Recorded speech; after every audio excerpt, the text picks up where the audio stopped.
Well, hello! Welcome back to my channel. Just Shauna here to talk about some freaking ratings because I have a problem apparently, and I'm just constantly tweaking my rating scale and system, and I just can't stop. So I did that recently where I adjusted the formulas because I was realizing that there were a couple books that were on the lower end of my 3-star rating, because I do 1 to 10 and then that gets translated into 1 to 5 using half stars or half points, whatever. And yeah, I was realizing that there was a few that were falling into 3 stars on the lower end of 3 stars that I didn't think should be 3 stars. I was like, the way I feel about these though, I think they're more like a 2.5. Yeah, because for me 3 is pretty chill. I liked it. It was cool. Nothing terribly wrong with it. Probably nothing I super loved about it, but you know, I'm not mad that I read it. I don't feel like I wasted my time or anything like that. And there's probably some stuff I really liked. And there you go. So yeah, there was a few that, whatever, I was realizing didn't really fit that general vibe. So I adjusted it. I just wanted to talk about some of the books that have changed ratings from the last couple of years due to this change that I made. So let's get into it. There's not a ton. It's not like a bajillion or anything. Especially for going up. There's not a ton that have gone up in rating, but there's a fair amount that went down. So I did this for 2018 and 2019 because those are the years that I still have my stats sheet for, and they all went up a half-star rating. So the first two both went up from 4 to 4.5, and those books are The Bells by Danielle Clayton and Harry Potter and the Prisoner of Azkaban by what's-her-fuck. Yeah, so these two both went up, and I think it's definitely fair. When I saw that those went up, I was like, that makes sense, because The Bells is one that with more time that has passed, I've realized I really like this book, and I definitely think for how I feel about it, it deserves to be a 4.5 for sure. So there's that. And then yeah, with this one, I mean, I've only read the first 4 Harry Potter books and the final one, but recently I've only read the first 4, and this one was my favorite out of those 4, so that makes sense. And then one went up from 4.5 to 5 stars, and I was not surprised by this, and that is Crown of Midnight by Sarah J. Maas, because this is one of, if not my favorite book in the Throne of Glass series. Mostly just solely for the ending. The just epitome of Sarah J. Maas dropping bombs and shaking me to my core. And then for 2018, books that went down in rating, these all also went down a half-star. Most of these went from 3 to 2.5. There is one that went from 3.5 to 3, and that is You Bring the Distant Near by, I can't remember, and I didn't write it down, but I will have the picture here. And I think that's fair too, because I did like that, but it's not one that has stuck with me. I remember being surprised by it because it's contemporary and it's over generations, and a lot of times that's not my jam. But I remember being surprised that I enjoyed it as much as I did. But yeah, as time has passed, I've basically forgotten anything about it. So the rest of these all went from 3 to 2.5. We have Immortal Rain by Morgan Rhodes, right? Again, I'll have it on the screen, and that makes sense. That series is so much fun. But yeah, the ending of that series just left me very meh. And then An Age of License by somebody. This is a graphic novel, and yeah, I felt like it was so privileged and just read the room. I don't know. It was I didn't like it. And then The Poppy War by R.F. Kuang. Sorry, everybody, because literally everybody loves that book, except for me and Elle, who read it together. I think she was doing a larger buddy read on her channel Or did we just buddy read it?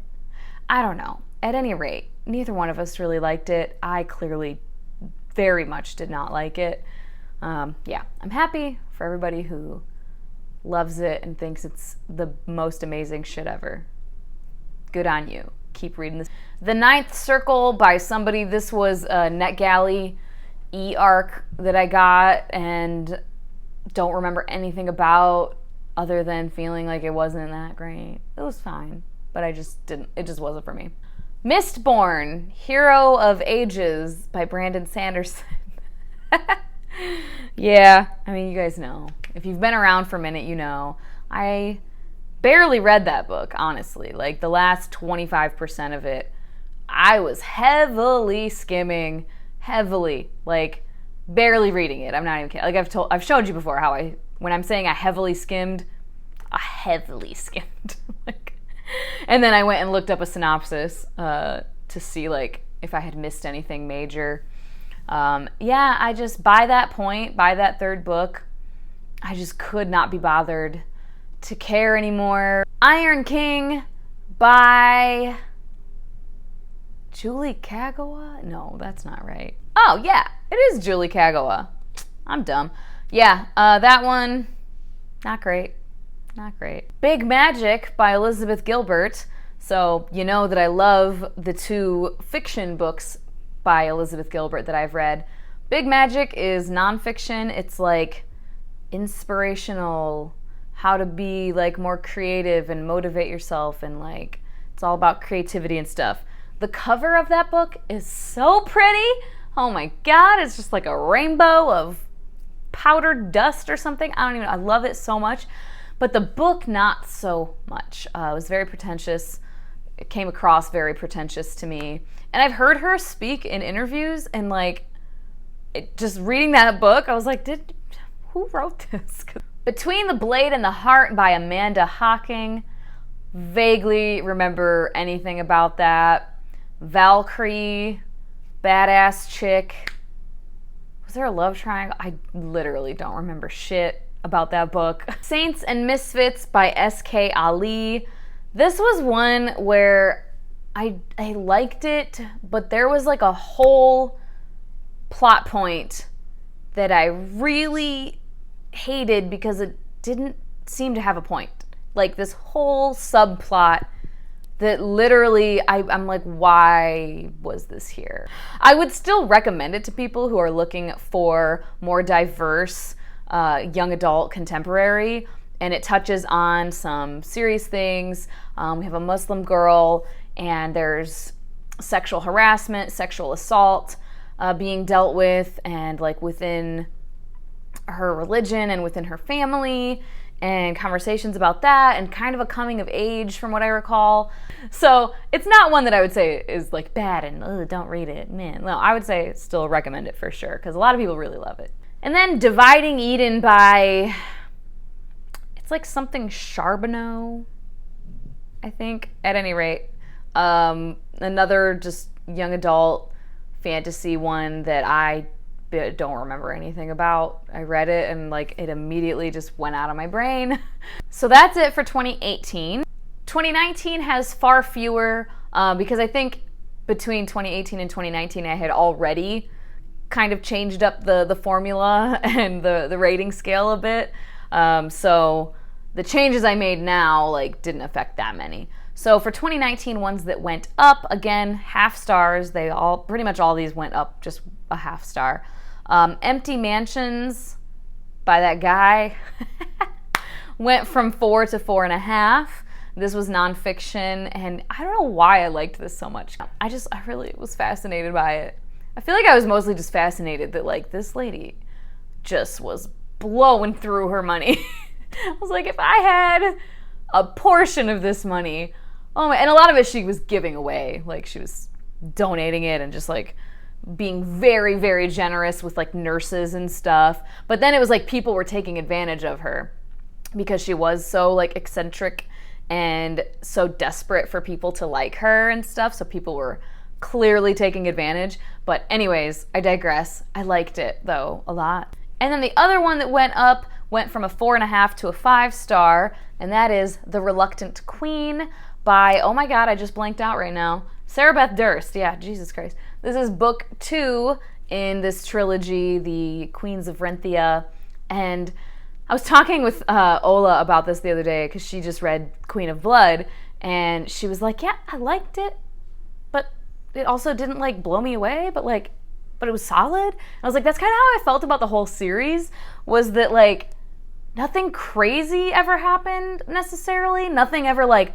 oh my god, like shocked me, but it just was like solid throughout. I really liked the characters. I cared about the characters, but I didn't feel like super passionately about them. The plot like made sense and everything. The magic system is really cool and interesting, and the world is really cool and interesting. Yeah, but in this one we get introduced to a couple new characters, and I think that's why I liked this one so much. And then in 2019, only 4 went down, and yeah, it all makes sense. And all of them went from 3 to 2.5. The first one is Daughter of the Pirate King by Trisha Levenseller. This is one that just went completely out of my head basically the minute I finished it. And 2 of these I still have because I need to unhaul them, but I can't because, 2020. But the first one is Slayer by Kirsten White. Yeah, I didn't love it. And I really like Kirsten White, typically. This one is just the character, the world. It's just not my thing. And then this was one I do own, and I mean, I'm going to keep for now because I want to read the whole series or reread the whole series before I decide what I'm going to do. I might just end up keeping the first book, but that is The Second Summer of the Sisterhood by, can I remember? Anne Brashares. Brashares? I don't know. At any rate, yeah, they were all so annoying in this book. And then the other one I do still have because I haven't unhauled it yet. Beyond Redemption by Michael, I always got this wrong, R. Fletcher. I always said Michael J. Fletcher. I think I had Michael J. Sullivan in my head. This is like such a good floppy paperback.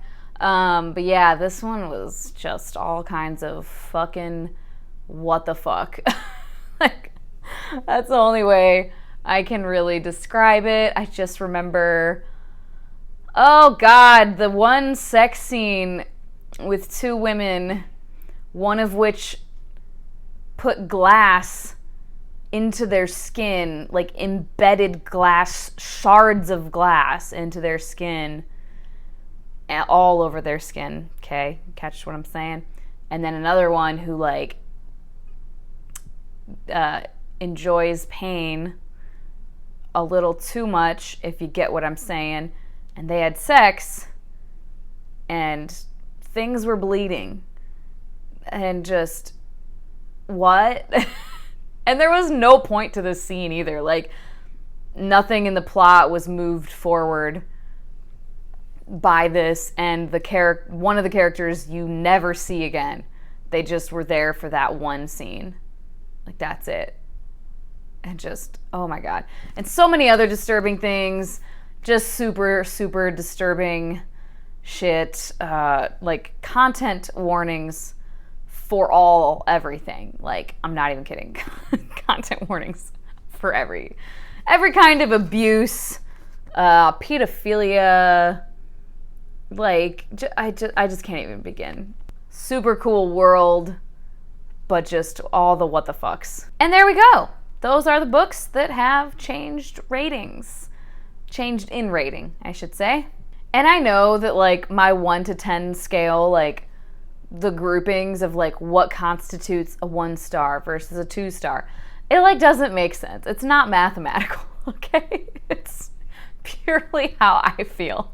But there we have it. Let me know down below if you guys ever do this. I mean, a lot of people probably aren't as, like, psychotic as I am about, like, my rating system. It doesn't need to be as difficult as I make it. It really doesn't, but whatever.